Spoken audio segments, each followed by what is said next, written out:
All right, so I think I'm live now. I'm trying to get used to this new Facebook setup, which is really a pain in the ass. But anyway, so yeah, I wanted to come back on here today because I'm still fired up, man. You know, when I was doing a live feed yesterday, in the middle of the live feed, the two gentlemen got indicted.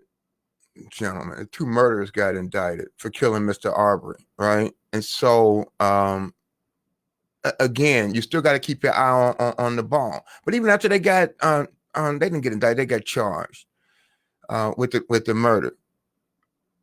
But they didn't charge the other co-conspirators. I'm going to talk about three things today, right? I'm going to talk about why others should be charged with conspiracy to violate Mr. Arbery's civil rights. I'm going to talk also about why I'm no longer talking to most white people about race. You know, I'm tired of doing it, man. That's another. I'll get there. I don't want to get ahead of myself. And then the third thing is this stuff that they call implicit racial bias, right? Almost like we didn't mean to kill you. That this thing implicit. I'll get to all of that, but that unconscious racial bias, implicit bias. In fact, I did a law review article on it when Obama was still president. But after what I've seen over the last 2 years, no, I'm gonna go back and do a new law review article saying why my other law review articles is bullshit. Because it's just conscious bias when it comes down to killing us. But let me get um, to my point about what's going on now. So they're charged, and those of you that are from the mainland, and especially from the tri-state area where I practice law in Cincinnati, know that we've seen this too. We've seen, and in fact, y'all seen it, and everybody's seen it nationwide. You saw it with Trayvon Martin and George Zimmerman still being found not guilty in Cincinnati. If you remember the riots when I represented Timothy Thomas, the estate of Timothy Thomas. And after he was killed in Cincinnati, the city went up in flames for 4 days. And remember, the officer was charged and indicted, but then he was found not guilty because he elected to waive his jury and go to a trial in front of a judge who, again, just like this prosecutor here, believes that the shootings like these are justified when it's unarmed men. But here's what's troublesome. In this case, again, it has to go to the grand jury, but these people are well connected. You can tell because even you can tell. I mean, there are pictures of them with the governor, and other politically connected people. And when you work in the prosecutor's office, as this guy did, Greg McMichaels, you're connected with law enforcement because you've been around them.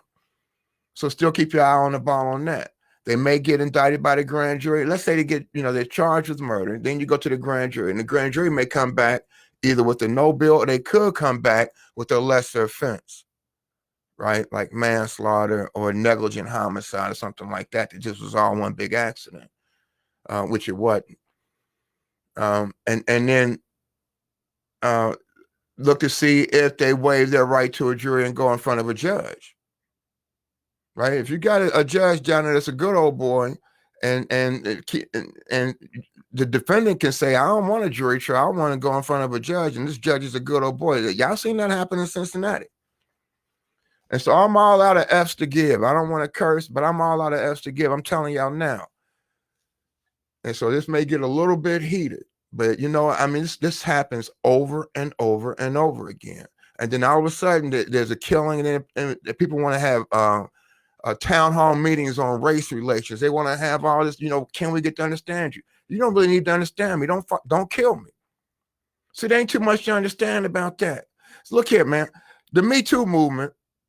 See, there was a time when men, and still is, right? Men would view women as sex objects. The women would go to work, and the men would rub up against them and touch them, and oh, honey this and honey that. And then the Me Too movement said, you know what? It's enough of that shit. Stop. Right? And then consequences was happening. They suing them, all this stuff, right? Now, for whatever reason, men know how to act. Now, you may not change their thinking. See, this stuff about unconscious implicit bias is some implicit I may just jump around here. Implicit bias, implicit racial bias is this theory that somehow we unconsciously, You know how you drive a car and you can be listening to music, you can be thinking about your day, and the light goes from green to yellow to red, and you just unconsciously know to press on your brake. You don't have to think about it. You don't, right? That's unconscious bias. You have it there, you're acting on it, but you're not really thinking about it, right?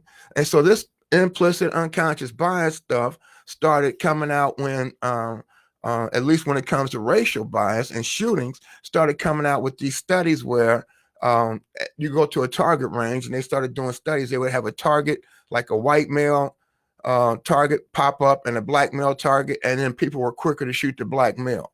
And then all that became evidence. Okay, so now when you get to these shootings, so they said, well, you're quicker to shoot the black male, and he's just holding a cell phone because that's an implicit bias, right? And so now they started using this stuff in these shootings. And I'm telling you, man, like I said, go back to the Me Too movement. You can have an implicit bias about females all day long, but you know how to curb your behavior now. And so you can have a bias, and you can think that black people are more aggressive and all that other shit. But talking to not all whites, and don't, like y'all, half my family white. So I don't want to I ain't, and anytime we bring this up, anytime this comes up, all of a sudden when we bring up race, somehow we the racists.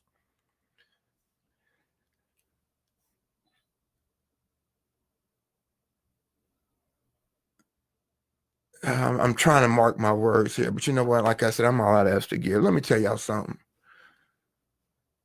Anytime these things come up and we start talking about, white people killing black people, all of a sudden, we the racists, or not all white people. A lot of white people get it, but there's a good number of white, most of them are like, well, maybe he should have just stopped.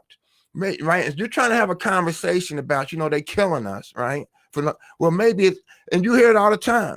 Well, he should have just obeyed the police. He should have just listened. This guy, Arbery, he should have just, they got out with guns. They were telling him to stop. He should have just stopped. Somehow that means that it equates to death. And so when you're trying to have these conversations, what they're telling you is, I understand what you're saying, Ken, but maybe this guy did do something or that. Maybe we need to wait till all the footage is in. Now, all the evidence has been out there. All of it's been out there. Look, man, I showed y'all yesterday. This guy, this is the DA. Now he ought to be part of this conspiracy to cover up. He ought to be part of this conspiracy to cover up a murder. He knew that tape existed.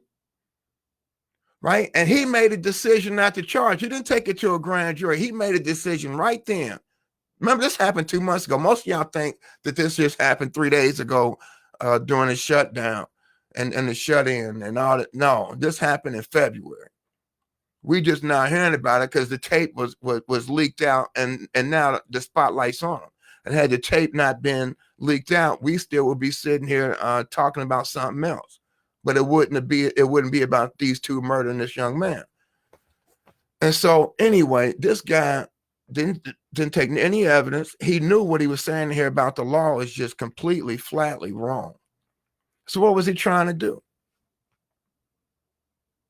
See, he has in here, he being his district attorney, has in here that he's done hundreds. Give me my glass. I can't see shit without my glass.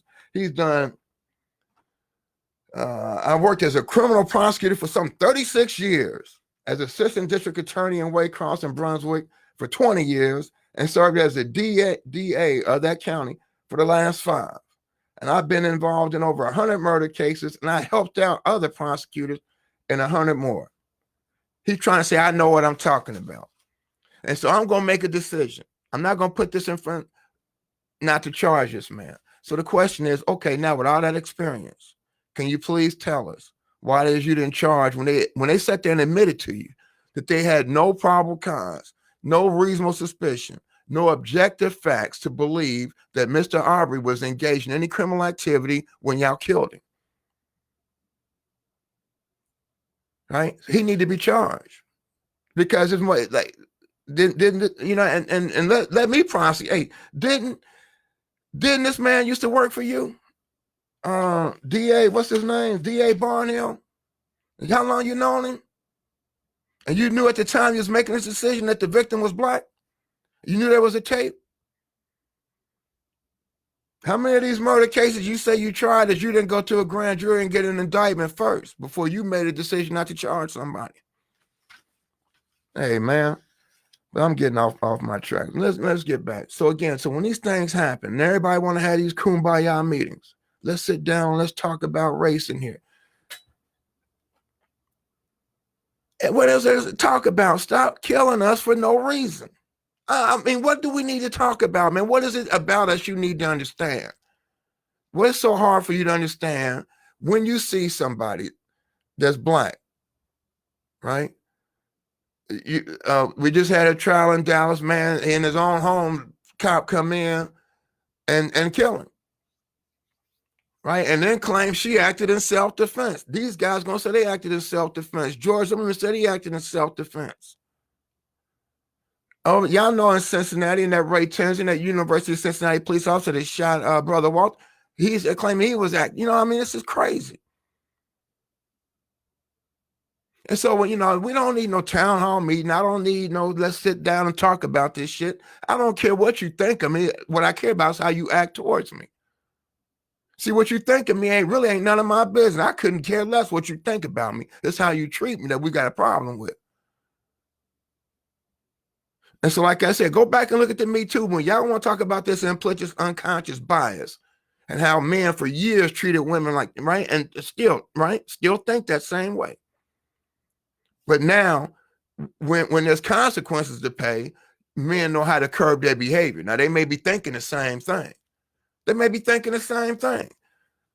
But you won't see that same kind of conduct on the consistent basis in these workplaces no more, right? That means that unconscious bias, that sexual unconscious bias you can still have it and modify your behavior. But they'll use this as an excuse. I've seen it on Facebook. Maybe this was just unconscious bias and implicit bias. I'm like, give me a break. If we learned anything since the last presidential election and what happened in Charlotte, North Carolina, wherever it was at, South, right? There's some good people out there with the Confederate. All that. If you learned anything, it ain't no unconscious, subjective, implicit racial bias. It's just out and out. We don't care. See, they used to try to hide it. See, when I wrote my law review article on implicit bias, President Obama, he was, I got bamboozled. I had to tell, he president. So I'm like, well, maybe some of these, and I'm writing an article like, you know what I mean? Maybe we're moving up and maybe we need to work on this part. No, hell no. No. So let me get back to this. All right. So now y'all remember back in the 60s. So like in 1964, the Civil Rights Act passed, and that's when you could start charging people with conspiracy to violate someone's civil rights, right? The right to live, the right to life, right? The Fourth Amendment, all this stuff with respect to the taking of human life, especially if law enforcement is involved or someone is trying to act like law enforcement, like these two knuckleheads claim they were doing, which I still think is a lie. But anyway, but let's assume what they're saying is, right? And so remember the Fourth Amendment says that no person shall be seized, right, without probable cause. When you take a person's life, you are seizing them, right? And under the 14th Amendment, you have due process, right? Due process to what? Life. And so these lives are taken without due process. And so what? You can either sue if it's state agents or federal agents. You can sue under Section 1983 of the Civil Rights Act. And then if there's private citizens, right? In certain cases, you can sue under Section 1985. And so what's the conspiracy? To me, I think they have to look at the guy who was in there filming. See, this was premeditated, man. This was premeditated. You got a camera following you. You being two guys and two rednecks in a truck going down the street chasing a black man like it's, I'm telling you, man, like he a runaway slave. Right? Go back, and some of y'all don't know. Y'all don't know what that meant. Go back and watch Roots and how they used to chase Kunta Kinte. That's what they was doing down in Georgia to this man. I don't care what y'all say. Right? So they chasing him, and you got somebody else back behind the chase filming. How did you all organize that if this is all of a sudden happened? How did you all get together and organize that? Right? And so then there's that conspiracy. But then now, once we find out that we end up killing him, and see, right now, again, here's what I'm saying. I can't say based on the evidence that they was trying to kill him. I know they was trying to catch him, and they ended up killing him, right? And like I told y'all yesterday, if you claim in self-defense, you can't say it was an accident. You can't say it was manslaughter. They done already came out and said we was acting in self-defense because Mr. Arbery was attacking us. So that means what? To those of you all that have been watching my classes on YouTube, that means that you meant to kill the person. That's what self-defense. Self-defense is what y'all watch news TV shows called justifiable homicide. When you watching some of those cop shows, this was a justifiable homicide. What are they saying? They're saying this was a justifiable murder. What do you mean? Somebody attacks you and you think they're gonna kill you. The law says that in certain that you can act and kill them in self-defense. In other words, what you're saying is, hey, look, I didn't have no choice. I had to kill him. So I meant to kill him. Now we already know from the crooked district attorney's report what the dad said, what Greg McMichaels said, whatever his name is, what he said. He said that he was attacking my son and my son shot in self-defense. That means that you meant to kill him. Right? That means you meant to kill him. So now we got a murder. The question in front of the DA when he wouldn't bring the charges is it a justifiable homicide? He say it is. When he knows it's not. And so the conspiracy is a conspiracy after the fact. Right?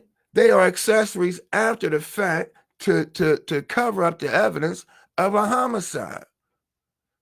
Right? You go out and let's say the IRS is investigating you for tax fraud. And you go to your shred and you start shredding stuff. Once you know the investigation is going on, and you start shredding all the evidence. Y'all you ain't got to be a law student in one of my classes to know that you can't tamper with evidence. You've seen that on a daggone TV show. You watch Dragnet, some of these other cop shows. You see it. Right? And they just as bad as, because what they saying is, after the fact, I agree with what you did. Or if I don't agree with it, I'm still going to help you get out of that. That's what they was doing. What they wasn't counting on was somebody to send the tape out. So let me get back to what I'm saying. And so that has to be the push. And the DA should be the first person sitting down in front of an investigator explaining to the investigator, you claim you got 36 years of experience doing these homicides, man. Please explain to us why it is that you ignored the simplest rule of probable cause that my law students learned their first year. How'd you miss that? Like I said, then so watch the grand jury, watch what they get indicted for. You can't claim self-defense. See, if they're claiming they acted in self-defense, and we just talked about that, which means that you intentionally killed the person because you thought that they was going to take your life. And if the grand jury comes back and indicts for something less than murder, you'll know. Right? So don't. I'm trying to tell you this stuff about the law so you understand how they try to bamboozle us in plain sight. How they try to gaslight you in plain sight. So if it come back with manslaughter, and you have to look back and say, well, Dag, I thought they said they intentionally killed Mr. Arbery because he was threatening them. That's murder. What is murder? Purposely causing the death of another. I did it on purpose.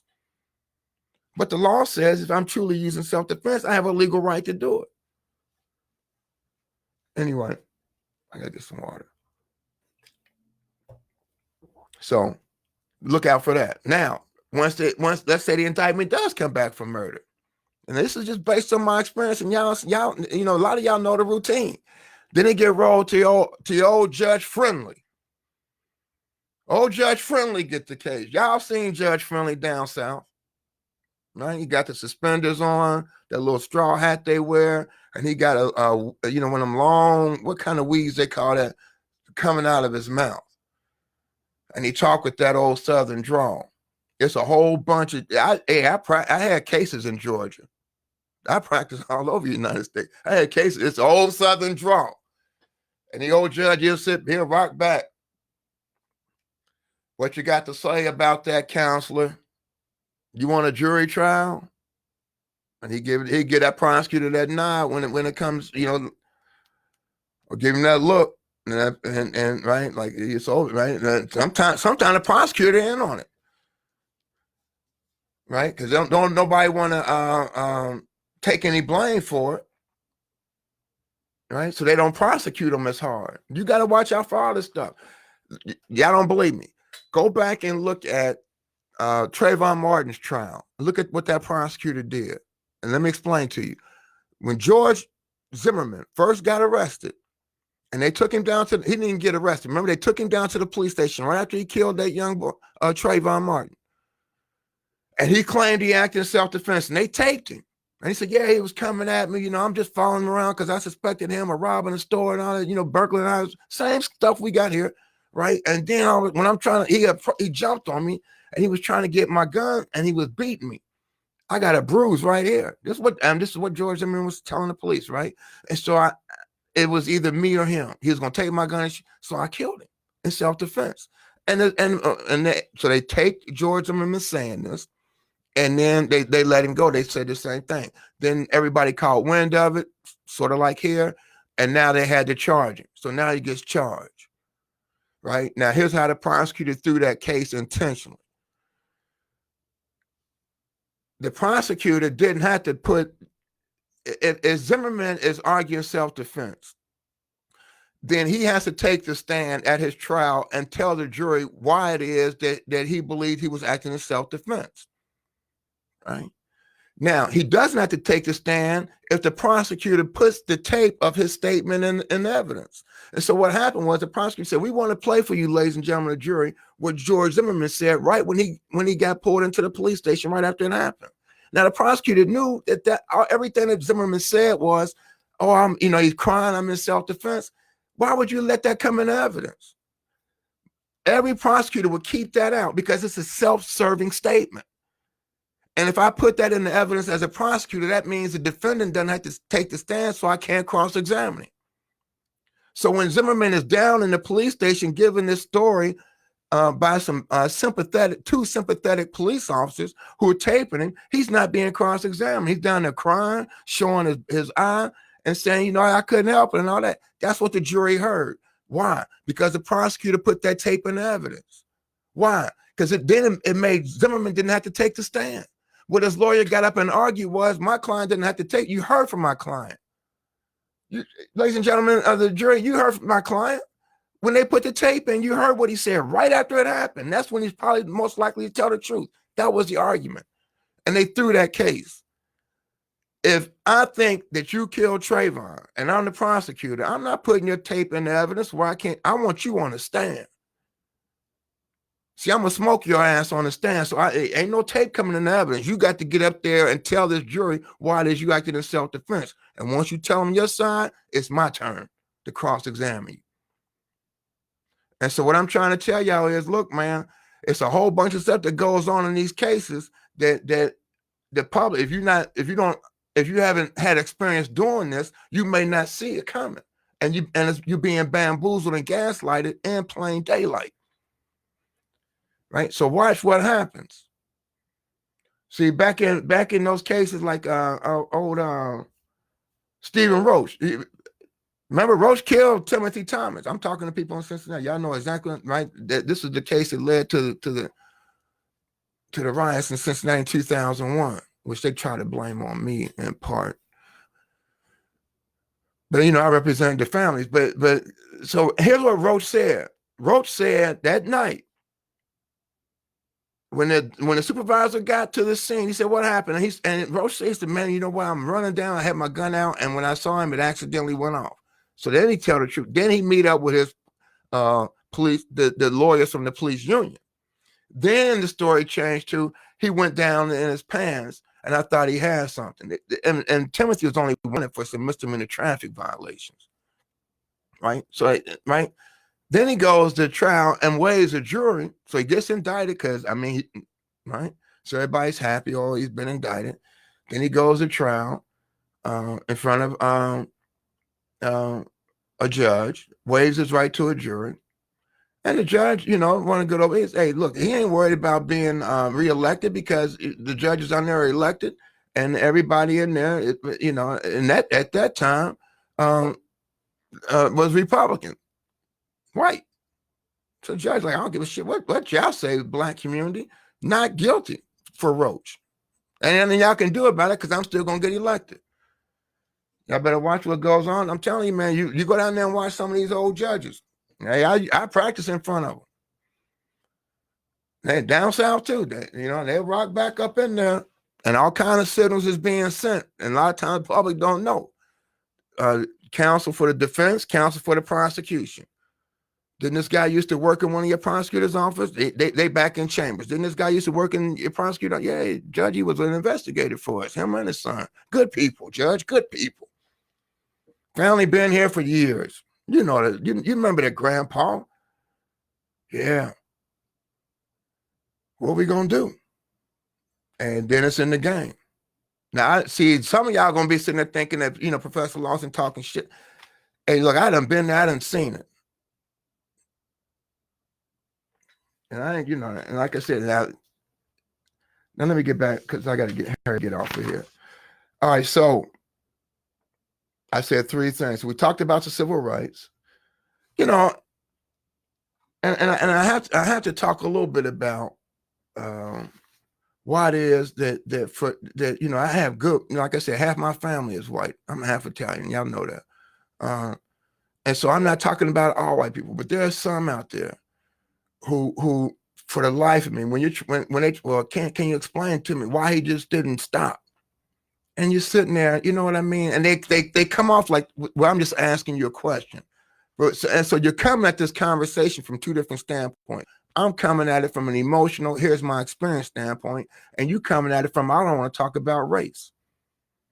I think it has to be something else other than race because you don't want to confront the fact that it's about race. That it's about race. See, I got friends and people that claim to be friends who will go out here and march up and down the street to save dolphins. I got friends who will go right down to the state capitol and say because they can't get their nails done, they need to protest. I shouldn't say friends. I got acquaintances, though, that when they see something as unjust as this, will sit back and say things like, well, we need to see what all the evidence is. And if it's true what you're saying, that's a shame. But, I don't want to pass any judgment right now. Okay, what else do you need? You got, I showed you what here's what the DA wrote down what the man's statement was.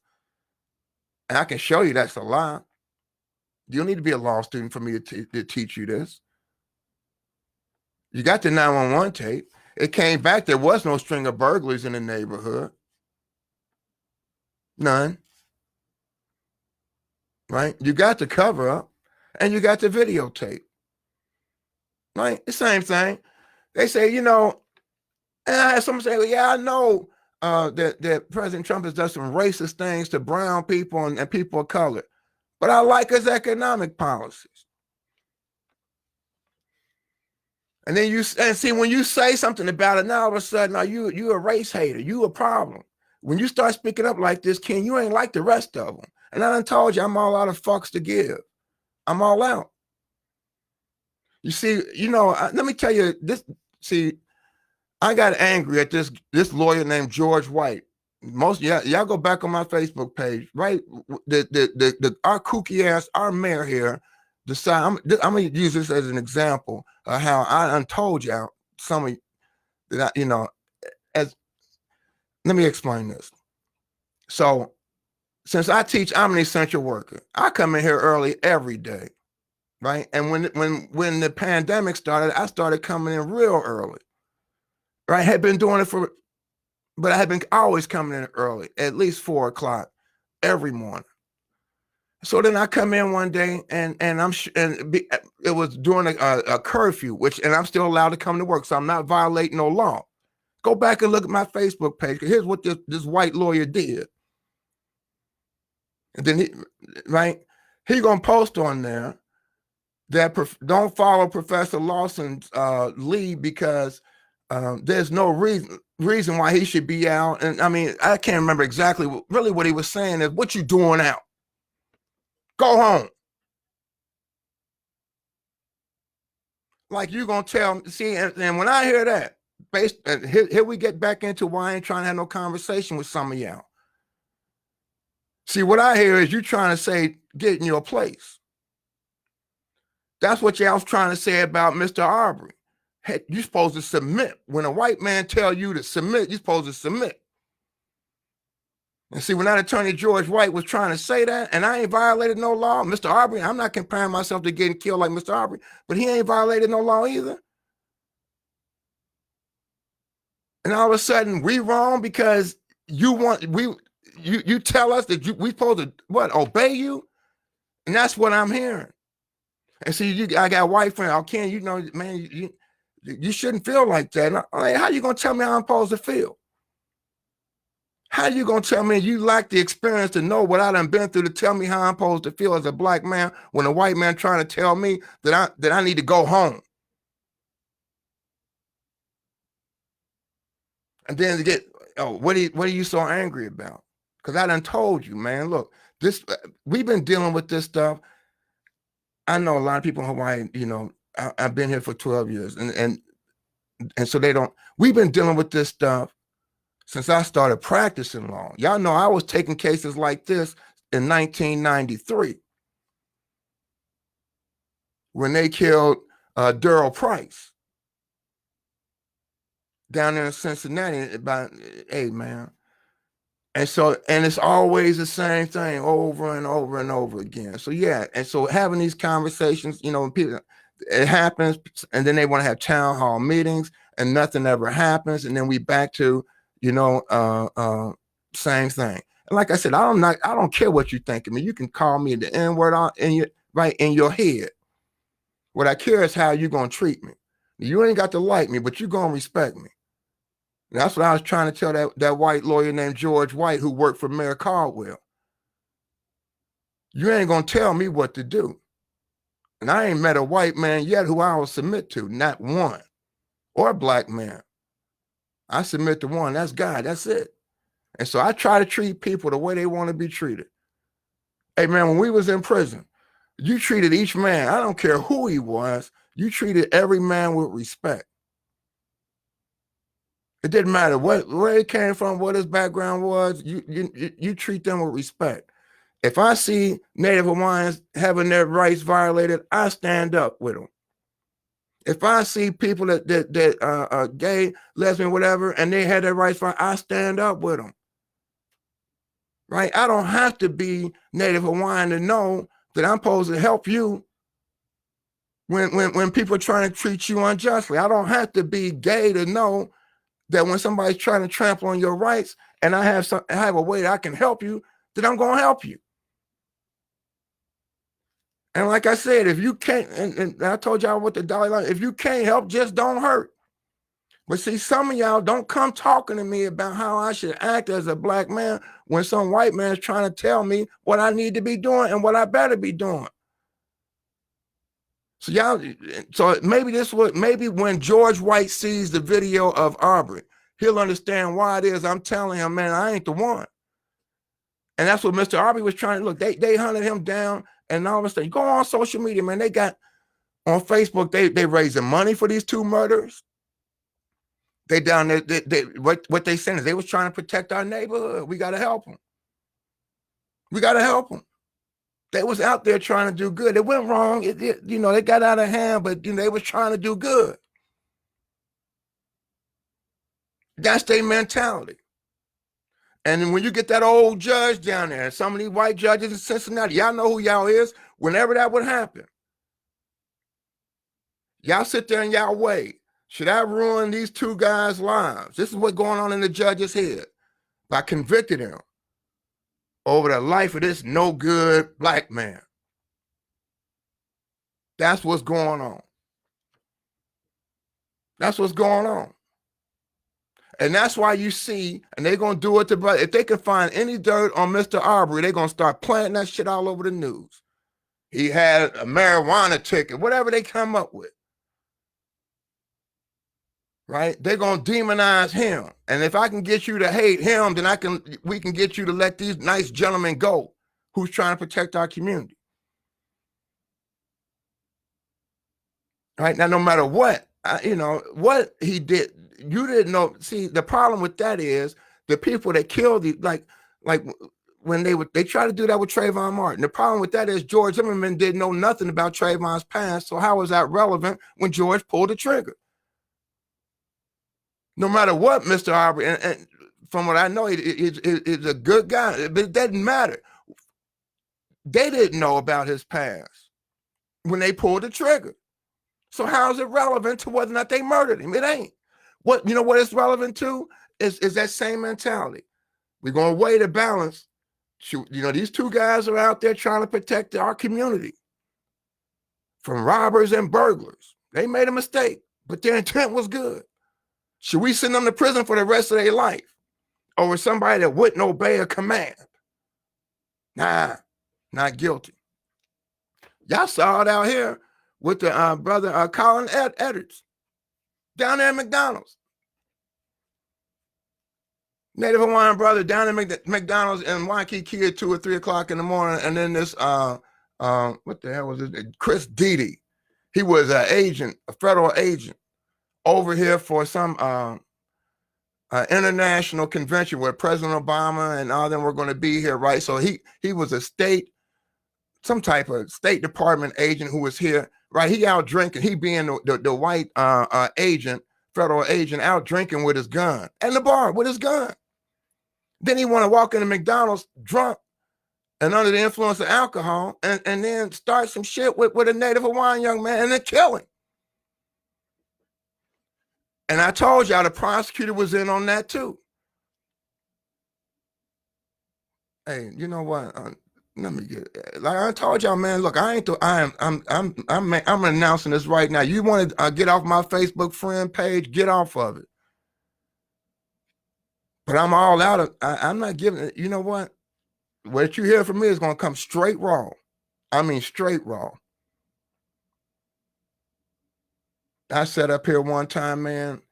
I don't even want to say that. Boy, y'all don't know. But hey, it's coming out wrong. Because I don't want no town hall meeting. I don't want, how can we get along? I don't want dear white people. There ain't no dear white people. Look, just leave me alone. Don't like me, so be it.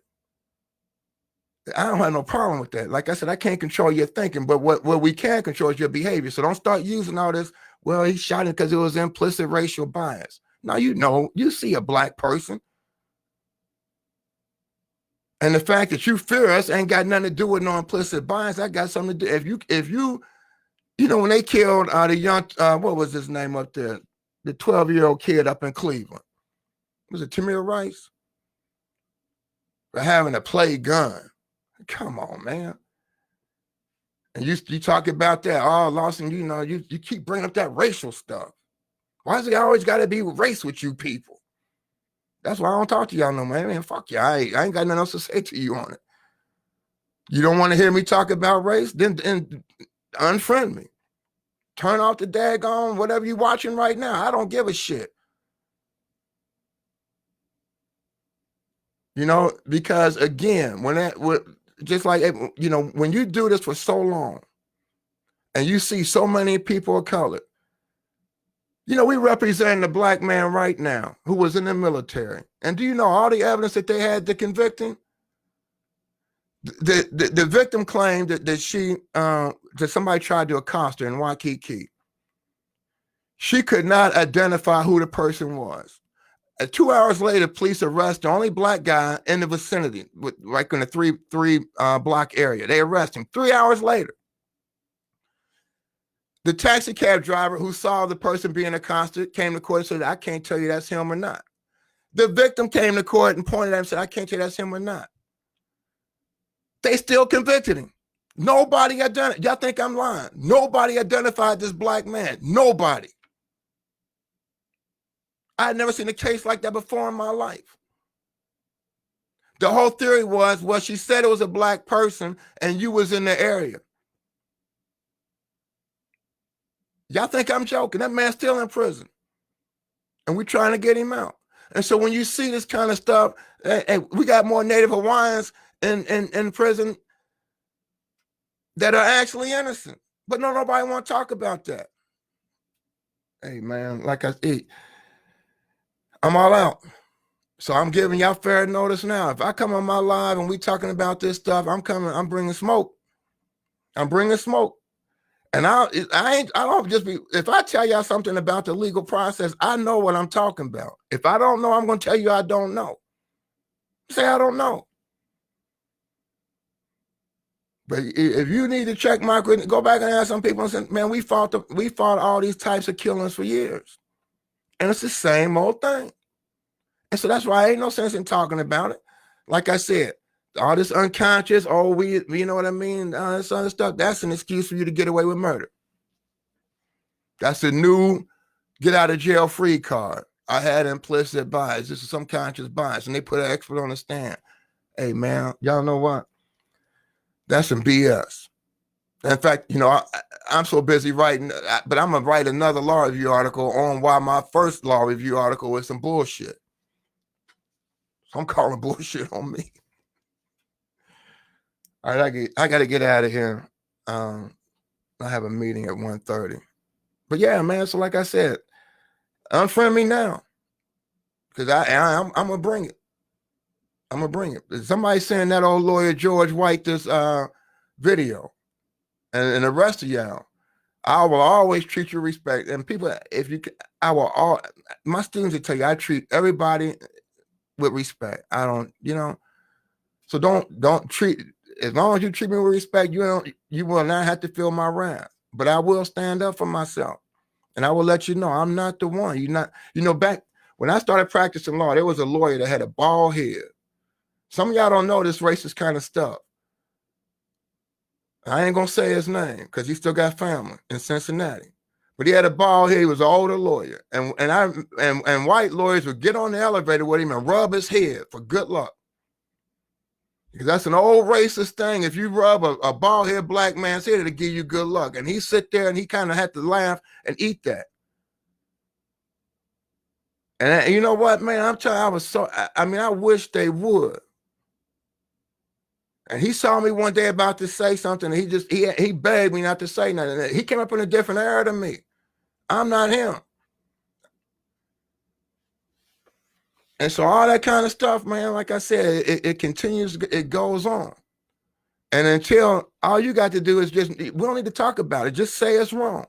If you want to go down there and protest to get a barbershop open up so you can get your hair cut, and you see this injustice, then where are you at?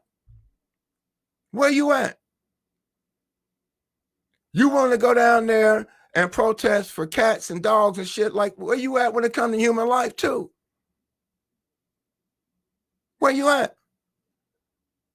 Right is right, wrong is wrong. Like I said, now I don't know how y'all built, but I'm built like this. I see anybody being treated unjust. It could be white, black, it don't matter, right? A lot of my clients was white. Anybody treated unjust, I'm standing up, I'm gonna raise my back and tell them, come on with it. That's just me.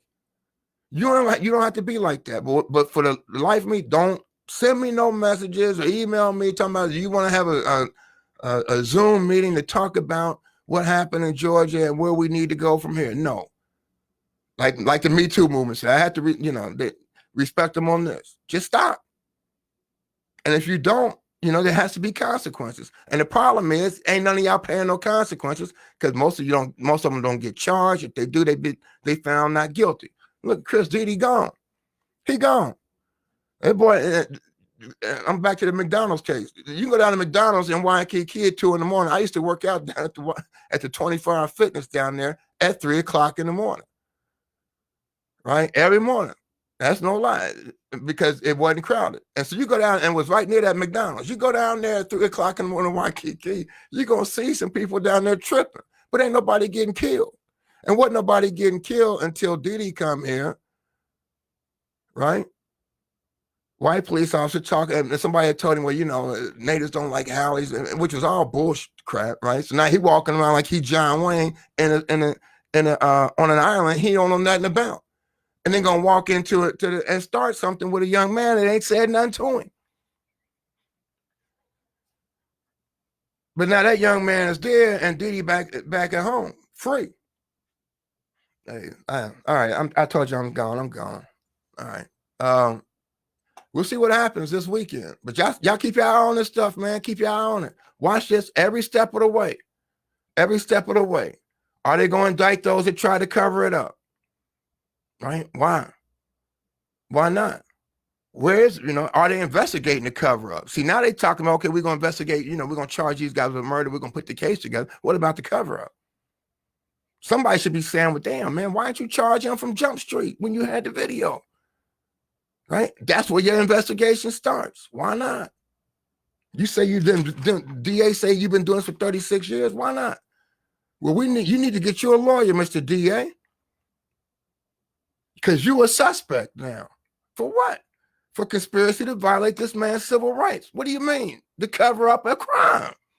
To protect your boys. The guy you used to work with, the guy you worked for. Yeah, get you a lawyer. Right? And the rest of y'all and the police, whoever else is covering this shit up, y'all need to lawyer up, man. Lawyer up. That's how this should be starting. All right, keep an eye on that. Other than that, man, like I said, hey, from now on, hey, I done gave y'all fair notice. I'm bringing fire.